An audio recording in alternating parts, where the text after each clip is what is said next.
Toib, kita lanjut ke part 3 ya. Keturunan Ma'ad dari anaknya Nizar telah berpencar kemana-mana.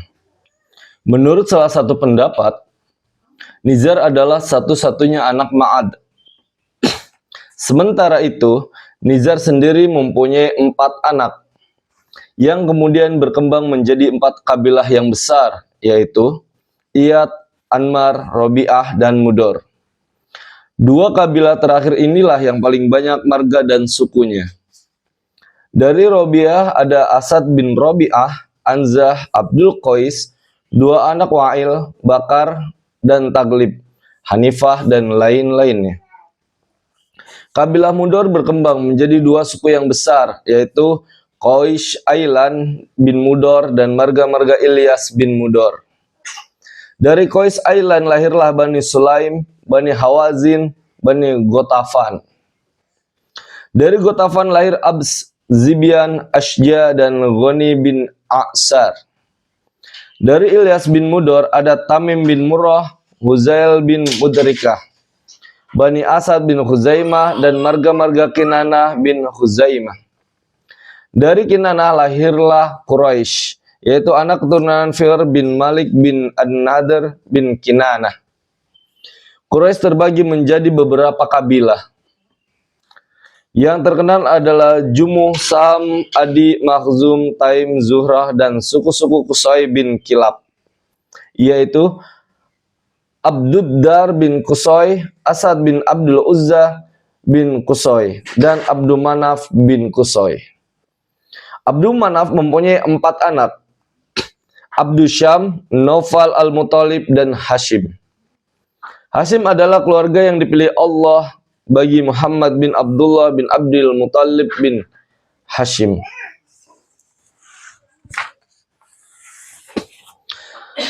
Rasulullah SAW pernah bersabda, sesungguhnya Allah telah memilih Ismail dari anak Ibrahim, memilih Kinanah dari anak Ismail, memilih Quraisy dari Bani Kinanah, memilih Bani Hashim dari Quraisy, dan memilihku dari Bani Hashim.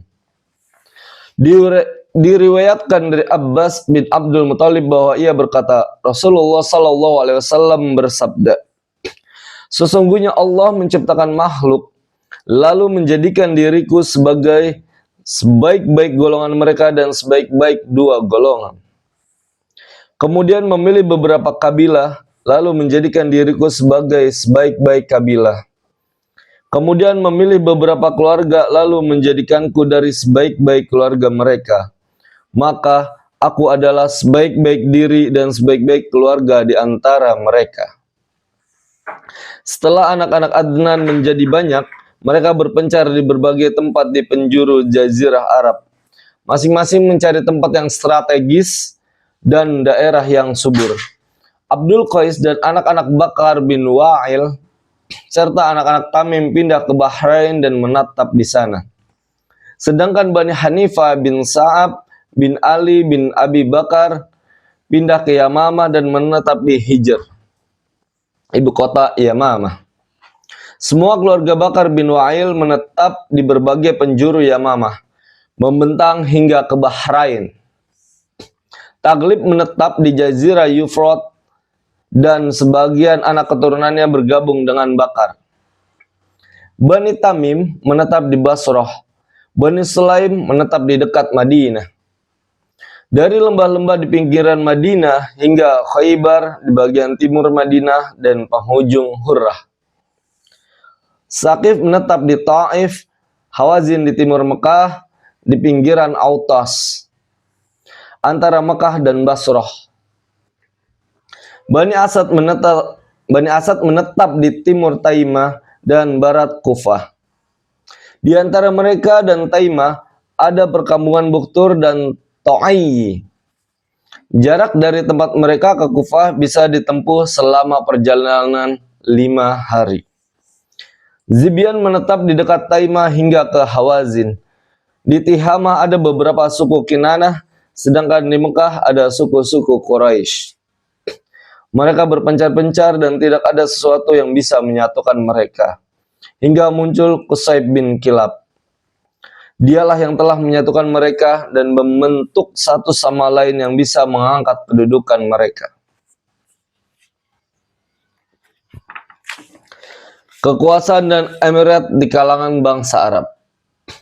Ketika hendak membicarakan kondisi Arab sebelum Islam, kita harus membuat miniatur sejarah pemerintahan, kepemimpinan, agama, dan kepercayaan di kalangan bangsa Arab.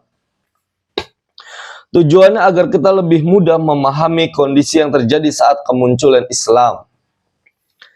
Para penguasa Jazirah Arab pada saat terbitnya matahari, Islam dibagi menjadi dua bagian. Yang pertama, para raja yang mempunyai mahkota, tetapi pada hakikatnya mereka tidak bisa merdeka dan berdiri sendiri. Yang kedua, para pemimpin dan pemuka kabilah atau suku yang memiliki kekuasaan dan hak-hak istimewa seperti kekuasaan para raja. Kebanyakan di antara mereka benar-benar memiliki kebebasan tersendiri.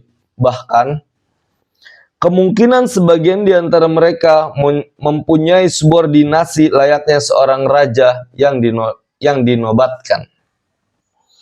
Raja-raja yang dinobatkan adalah raja-raja Yaman, Ghosan, dan Hirah. Adapun penguasa-penguasa lain di Jazirah Arab tidak memiliki mahkota. Raja-raja di Yaman. Bangsa tertua yang dikenal di Yaman dari kalangan Arab Aribah adalah kaum Saba. Mereka bisa diketahui melalui penemuan fosil Aur yang hidup 25 abad sebelum Masehi. Puncak peradaban hidup 25 abad sebelum Masehi dan mempengaruhi kekuasaan mereka dimulai pada 11 tahun Masehi. Sebelum Masehi. Perkembangan mereka bisa dibagi menurut tahapan-tahapan berikut. Yang pertama, abad-abad sebelum tahun 650 sebelum Masehi, raja mereka pada waktu itu diberi gelar Makrib Saba. Ibu kota mereka di Sarawah. Puing-puing peninggalan mereka dapat ditemui dengan menempuh perjalanan sehari ke arah barat dari negeri Ma'rib yang dikenal dengan istilah Kharibah. Pada zaman mereka mulai diadakan pembangunan bendungan yang dikenal dengan nama Bendungan Ma'rib. Bendungan ini sangat terkenal dalam sejarah Yaman. Ada yang mengatakan wilayah kekuasaan kaum Saba meliputi daerah-daerah jazirah, negeri Arab dan di luar Arab. 2. Sejak tahun 650 sebelum Masehi sampai tahun 110 sebelum Masehi, pada masa-masa ini mereka meninggalkan gelar Makrib dan hanya dikenal dengan raja-raja Saba. Mereka menjadikan Ma'rib sebagai ibu kota, sebagai pengganti Sarawah. Puing-puing kota ini dapat ditemui sejauh 60 mil dari Sanaa ke arah timur. 3. Sejak tahun 115 sebelum Masehi sampai tahun 300 sebelum Masehi, pada masa-masa ini kabilah Himyar dapat mengalahkan kerajaan Saba dan menjadikan Raidan sebagai ibu kotanya, sebagai ganti dari Ma'rib. Kemudian Raidan diganti dengan nama Zofar. Puing-puing peninggalannya dapat ditemukan di sebuah bukit yang di sekitarnya dikelilingi pagar di dekat Yarim. Pada masa itu, mereka mulai jatuh dan runtuh. Perdagangan mereka bangkrut. Sebagai akibat dari perluasan kekuasaan kabilah Nabat ke utara Hijaz. Ini merupakan penyebab pertama kehancuran mereka. Kedua, karena bangsa Romawi menguasai jalur perdagangan dari laut, setelah mereka dapat menguasai Mesir, Suriah, dan bagian utara Hijaz. Ketiga, adanya persaingan di antara kabilah-kabilah yang ada di sana. Faktor-faktor inilah yang menyebabkan keluarga Qahtan berpisah-pisah dan mereka termotivasi untuk berpindah ke negeri Syasha'ah. 4. Sejak tahun 300 Masehi sampai masuknya Islam ke Yaman, pada masa-masa ini kekacauan, keributan, revolusi, dan peperangan antar suku sering terjadi di antara mereka, yang justru membuat mereka menjadi mangsa bagi pihak luar. Hingga kemerdekaan mereka pun terenggut. Pada masa itu, bangsa Romawi masuk ke Aden. Atas bantuan bangsa Romawi ini pula, orang-orang Habasyah dapat merebut Yaman pada awal tahun 340 Masehi, yang sedang disibukkan oleh persaingan antara kabilah Hamdan dan Himyar. Penjajahan mereka berlangsung hingga tahun 378 Masehi. Selanjutnya Yaman bisa mendapatkan kemerdekaannya lagi. Tetapi kemudian bendungan Ma'rib jebol, sehingga menimbulkan banjir besar seperti yang disebutkan di dalam Al-Quran dengan istilah Sailul Aram pada tahun 450 atau 451 Masehi. Setelah itu disusul satu kejadian besar yang mengakibatkan runtuhnya peradaban mereka dan mereka pun terpecah belah. Syukron. Ila liqa, kita akan lanjut ke part selanjutnya. Wassalamualaikum warahmatullahi wabarakatuh.